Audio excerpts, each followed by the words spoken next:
हरे कृष्णा। एक बहुत सुंदर घटना है जो कि नारद मुनि और मृगारी के बीच है। यह कहानी बहुत सुंदर है, कृपया ध्यान से इसे सुनिएगा।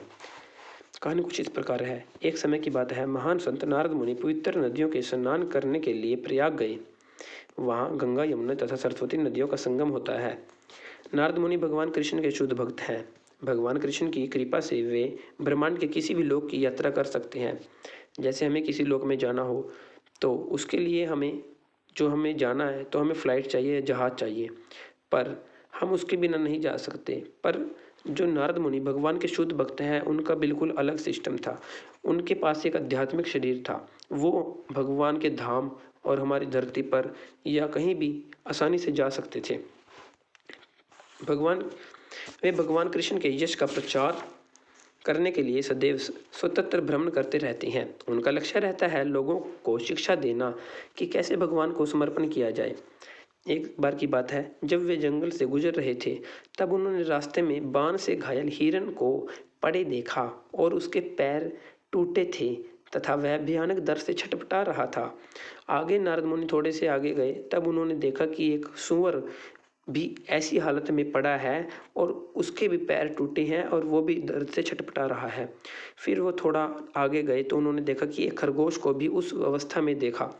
इन पशुओं को इतने कष्ट में देखकर नारद मुनि का हृदय विदीर्ण हो गया। भगवान के भक्त पर दुखी होते हैं, अर्थात जो किसी को भगवान के भक्त जो है किसी को कष्ट में देखते हैं तो वो खुद कष्ट में आ जाते हैं ना। और जो अभक्त है, जो कि भक्त नहीं है, वो पर दुख सुखी होते हैं, अर्थात वो दूसरे को कष्ट में देख के कोई कोई व्यक्ति तकलीफ में है उसे देख के आनंद महसूस करते हैं।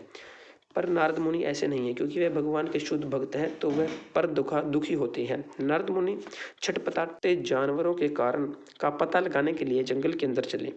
वे जंगल के घने हिस्से में जा पहुंचे। वहां उन्होंने एक काले आदमी को एक पेड़ के पीछे छुपे हुए देखा। उसकी आंखें लाल थी। वह पेड़ के पीछे से भयानक तरीके से देख रहा था। वह हाथों में धनुष बांध लिए एक शिकारी था। वह जानवरों को मारने के लिए तैयार था। वह मृत्यु के स्वामी यमराज के समान प्रतीत हो रहा था। नारद मुनि जब उसके पास गए तो वहाँ पर काफ़ी सारे जो जानवर घूम रहे थे। पर जब नारद मुनि वहाँ पर आगे बढ़े तो नारद मुनि को देखकर सभी जानवर हटपटाकर भाग गए।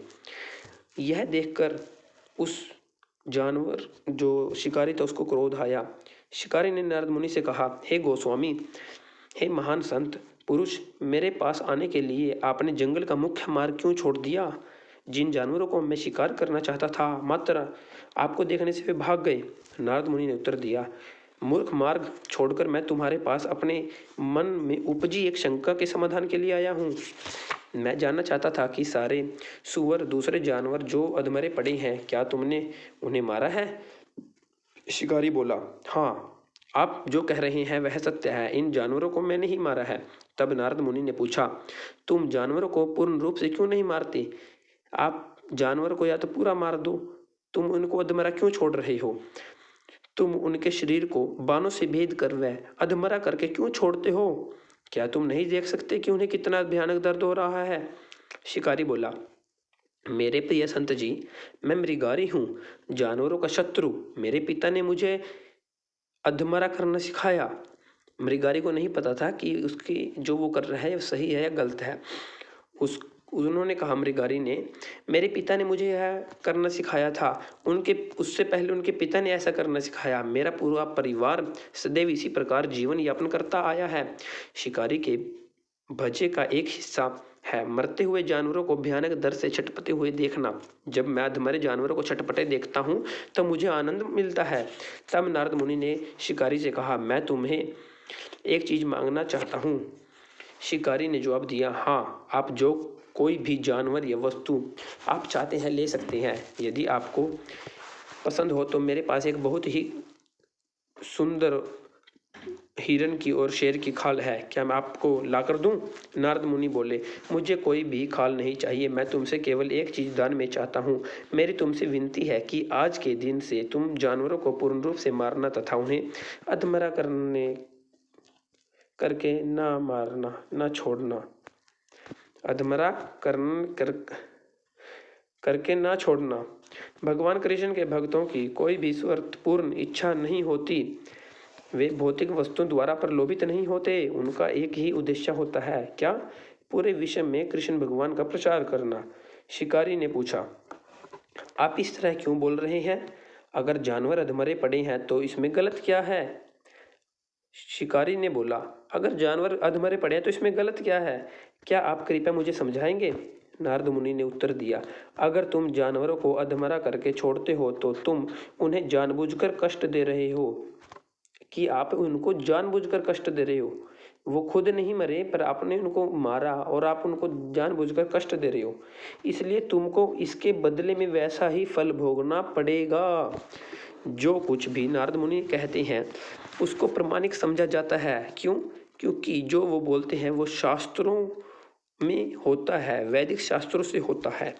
वे समस्त वेदों को जानते हैं। वे जानते हैं कि वैदिक ज्ञान को व्यवहारिक रूप में कैसे प्रयोग में लाया जाए जिससे सब लोग सुखी हो सकें। उन्होंने मृगारी को समझाया कि यदि कोई किसी दूसरे प्राणी को अनावश्यक कष्ट देता है तो वह प्रकृति के नियमों द्वारा उसी प्रकार से कष्ट से निश्चित दंडित किया जाता है।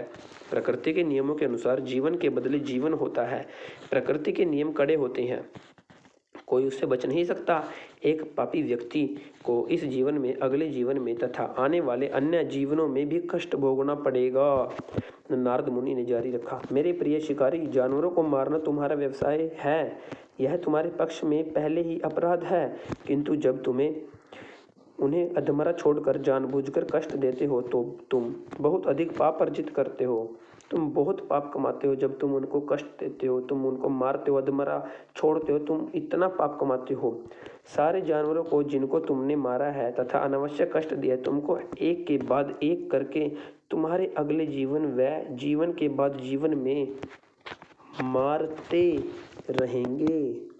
मतलब जितने भी तुमने जानवर मारे ठीक इसी प्रकार तुम्हारे साथ होने वाला है। तुमको भी वो एक जन्म में मारेंगे, फिर अगले, ऐसे तुम कई बार तुम्हें मारेंगे। नारद मुनि समझाते हैं कि कोई व्यक्ति जो मांस, मछली इत्यादि खाता है वह उस जानवर को मारने का पाप अपने ऊपर लेता है। इसमें जो मांस मछली खा रहा है, बना रहा है, जिसने उसको पैसे दिए, इन सबको इक्वल पाप लगेगा। उसको जानवर को मारने के पाप कर्म के फल स्वरूप दुख भोगना पड़ेगा और उसके बदले उसको दुख भोगना पड़ता है। लोग हजारों की संख्या में जानवरों को कसाई खाने में मार रहे हैं जिससे और लोग मांस खरीद सकें। इन लोगों को अपने अपने अगले जीवन में और जीवन के बाद के जीवन में उसी प्रकार मरने के लिए तैयार रहना चाहिए जिस प्रकार अब वो मांस खा रहे हैं। उनको अगले जीवन में उसके लिए तैयार रहना चाहिए कि अगली बारी आपकी है, अगली बार आपकी गर्दन कटेगी। नारद मुनि भगवान के शुद्ध भक्त हैं। उनका एकमात्र उद्देश्य शिकारी को इस घोर पाप में जीवन से बचाने का था।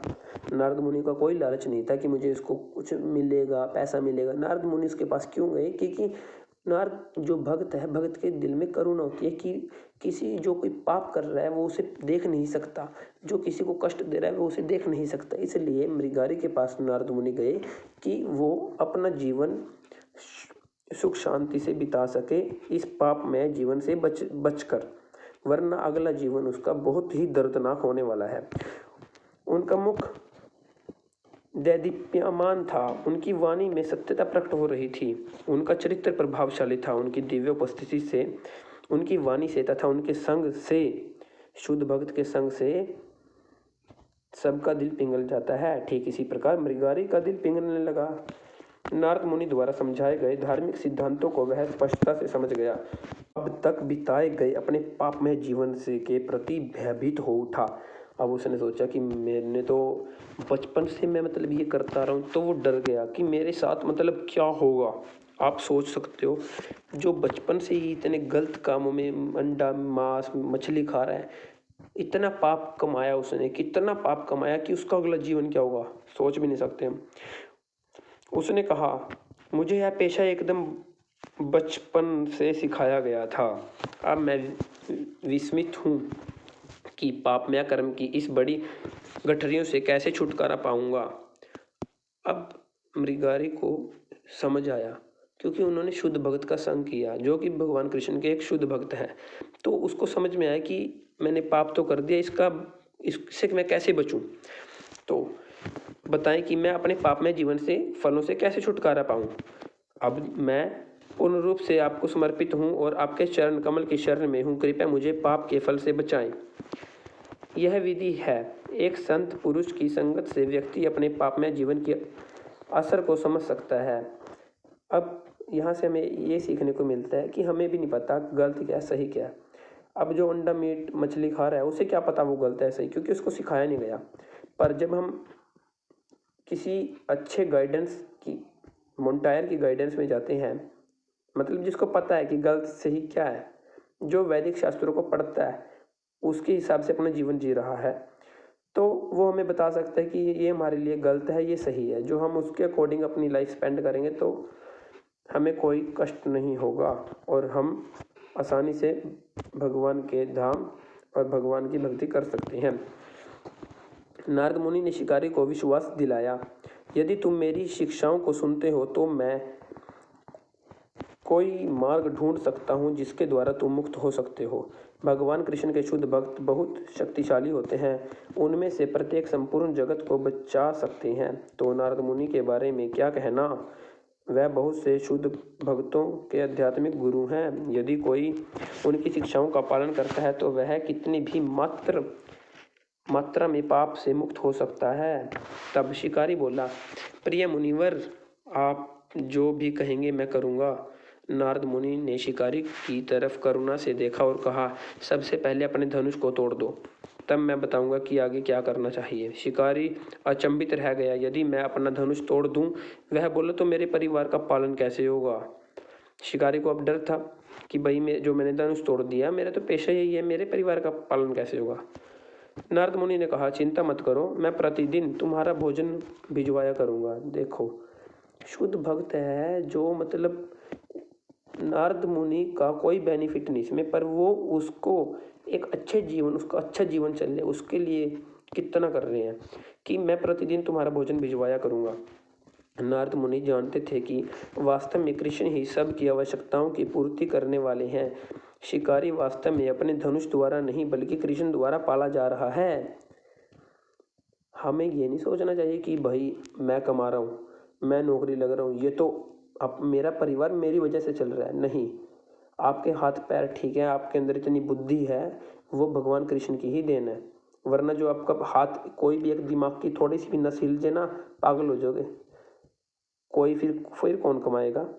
तो हमें ये समझना चाहिए कि जो पीछे है वो भगवान का एक हमारे पर आशीर्वाद है कहीं ना कहीं। शिकारी को धनुष तोड़ने से कष्ट नहीं भोगना पड़ेगा, इसमें कोई संदेह नहीं था कि कृष्ण उसके भोजन की पूर्ति करेंगे, क्योंकि वह कृष्ण के शुद्ध भक्त के आदेश का पालन कर रहा था। भगवान को जो भगवान का शुद्ध भक्त बोल दे कि आप ऐसे करो तो भगवान आपकी रक्षा करेंगे, ये करेंगे, तो डेफिनेटली भगवान आपकी रक्षा करेंगे, ये विश्वास होना चाहिए।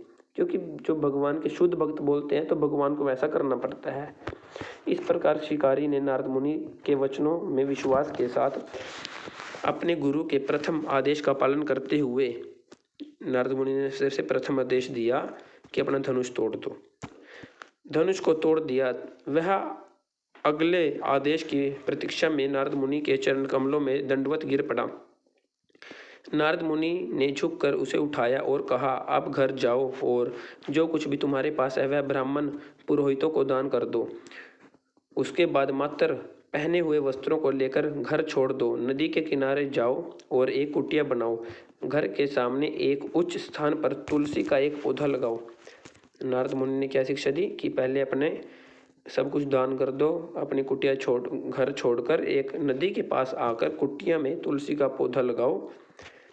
प्रतिदिन इस पवित्र तुलसी के पौधे की परिक्रमा करो, जल आदि वस्तुओं से उनकी सेवा करो तथा निरंतर हरे कृष्ण महामंत्र का कीर्तन व जप करो।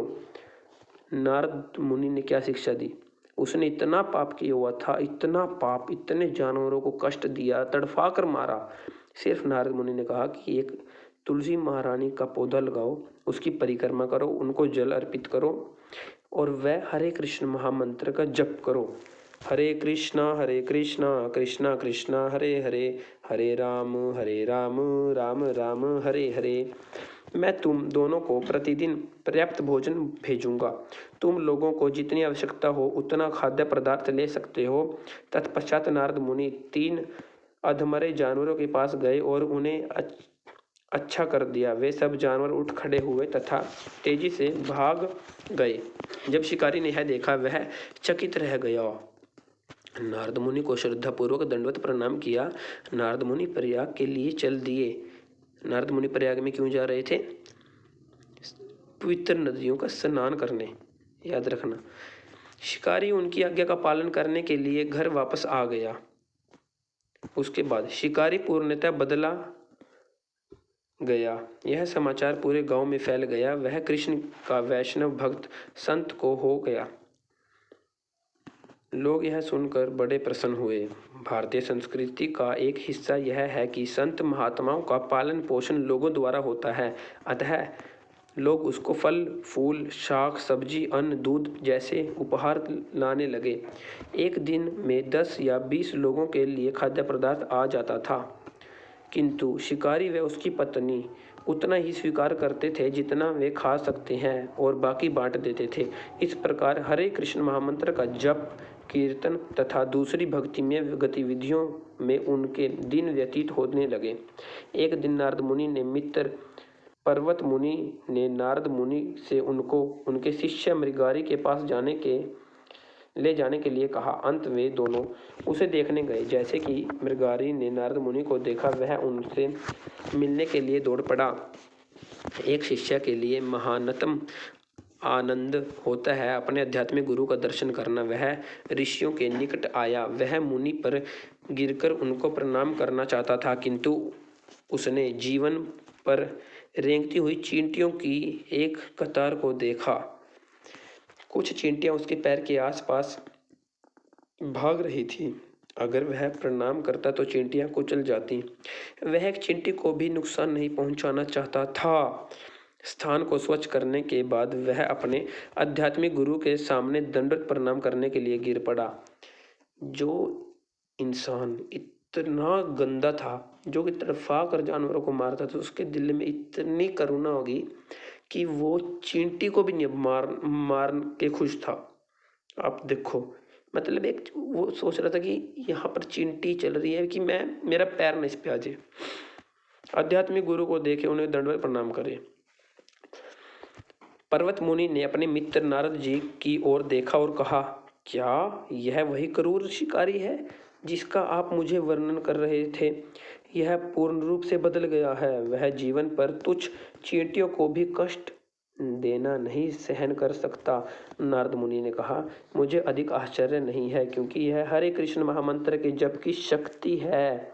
हरे कृष्ण महामंत्र को जपने वाला व्यक्ति समस्त अच्छी आदतें विकसित कर लेता है और एक सज्जन व्यक्ति बन जाता है। वह कभी भी दूसरों को कष्ट देने की इच्छा नहीं करता। नारद मुनि ने कहा कि ये इसमें मुझे कोई आश्चर्य नहीं हुआ कि उसका दिल बदल गया। उसके अंदर इतनी करुणा दया कैसे आ गई? ये हरे कृष्ण महामंत्र की पावर शक्ति है कि जिससे जो कोई हरे कृष्ण महामंत्र का जप निरंतर मतलब डेली करता रहता है, उसके दिल के अंदर उसके अंदर अच्छे गुण और दया भाव सारी अच्छी क्वालिटीज आ जाती हैं। तब मृगारी ने अपने घर से प्रांगण में दोनों महान मुनियों का स्वागत किया। प्रेम व भक्ति के साथ उसने दोनों मुनियों के लिए चटाई का आसन तथा पानी लाकर दिया। उसने उनके चरण धोए तथा दोनों पति पत्नी ने वे पानी पिया और अपने सिर पर छिड़का। तब शिकारी अपने आध्यात्मिक गुरु के सामने हरे कृष्ण गाया। उसका शरीर कांपने लगा, वह आंखों में आंसू आ गया। अपार प्रेम से परिपूर्ण अपने हाथों को उठाया और अपने कपड़ों को ऊपर नीचे हिलाया हुआ नाचने लगा। वह उस कृपा का स्मरण कर रहा था जो नारद मुनि ने उसको प्रदान किया था। नारद मुनि ने अपने शिष्य की तरफ खुश होकर देखा और पूछा, मेरे प्रिय वैष्णव, क्या तुम्हारे पास जीवन यापन करने के लिए पर्याप्त सामग्री मिल रही है? भूतपूर्व शिकारी बोला, मेरे प्रिय गुरु महाराज, जिसको भी आप भेजते हैं, जब भी वह मेरे पास आता है मुझे कुछ न कुछ दे जाता है। कृपया इतना सारा ना भेजा करें, क्योंकि हम लोग सिर्फ इतना ही चाहते हैं जो हम दोनों के लिए पर्याप्त हो। कृष्ण का भक्त कृष्ण जो भी देते हैं उसी से संतुष्ट रहता है। वह फिर उतना ही ग्रहण करता है जितना शरीर व आत्मा को साथ रखने में के लिए आवश्यक होता है। अब यहाँ से हमें ये भी सीख मिलती है कि ज़्यादा लालच नहीं करना चाहिए। इतना अपने पास रखो कि आप अच्छे से खा पी सको, आपका मुश्किल टाइम में काम चल जाए। ज़्यादा आप इकट्ठा दान जरूर या करना। तो वह भौतिक वस्तुओं को ज़्यादा से ज़्यादा पाने के लिए कठिन परिश्रम नहीं करता। उसका वास्तविक उद्देश्य कृष्ण की सेवा करना है। नारद मुनि मुस्कुराए और यह देखकर प्रसन्न हुए कि शिकारी सारी बुरी आदतें को छोड़ चुका है। उन्होंने कहा, तुम भाग्यशाली हो। पर्वत मुनि अपने मित्र की तरफ देखे, वह बोले, नारद जी, आप पारसमणि हैं। आपसे मिलने मात्र से यह शिकारी शुद्ध भगवत प्रेम से परिपूर्ण हो गया। देवता तक आपकी प्रशंसा करते हैं, क्योंकि आप निम्न जन्म प्राप्त पापी व्यक्ति तक को भी कृष्ण प्रेम प्रदान करते हैं। कोई भी जो आप जैसे कृष्ण के शुद्ध भक्त से मिलता है वह समस्त अच्छे गुणों से संक्रमित हो जाता है। पर्वत मुनि ने सोचा, यह बड़ी अद्भुत बात है कि यह शिकारी कृष्ण के अच्छे भक्त के रूप में बदल गया। उन्होंने पूछा, यह कैसे हुआ कि एक पापी शिकारी का उद्धार हो गया? नारद मुनि ने कहा, यह पापी था किंतु पाखंडी नहीं था। ध्यान से सुनना, यह पापी था किंतु पाखंडी नहीं था। यह एक निष्पक्ष व्यक्ति था। जैसे ही यह समझ गया कि यह गलत है, इसने अपनी गलती स्वीकार की। यह पूर्ण रूप से समर्पित हो गया और ठीक वैसा ही किया जैसा मैंने कहा। अब जो कोई सोचे, भाई मैंने भी पाप किया है, मैं भी अंडा मीट मछली इतने गंदे काम किए, तो मेरा क्या होगा? जो आप नारद मुनि ने जो इसमें इंस्ट्रक्शन दी उनका पालन करते हो तो आप भी एक अच्छे सज्जन व्यक्ति बन सकते हो। पर ये होना चाहिए, जब आपको पता लग गया गलत है तो उसे छोड़ दो।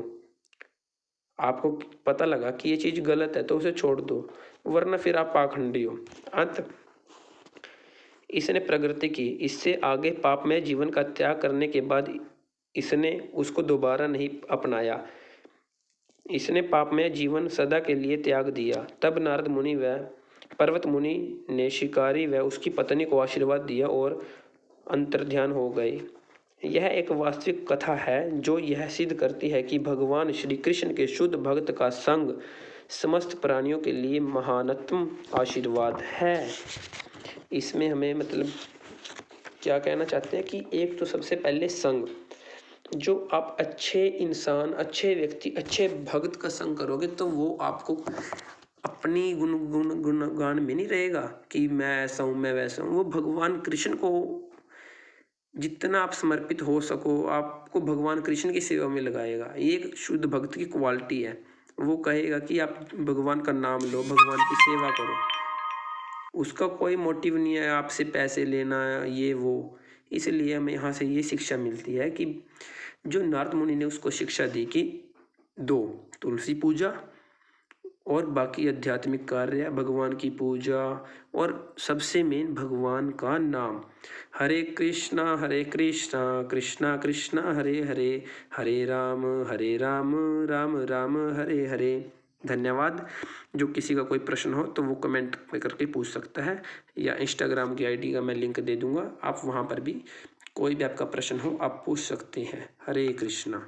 शिला प्रभुपाद की जय।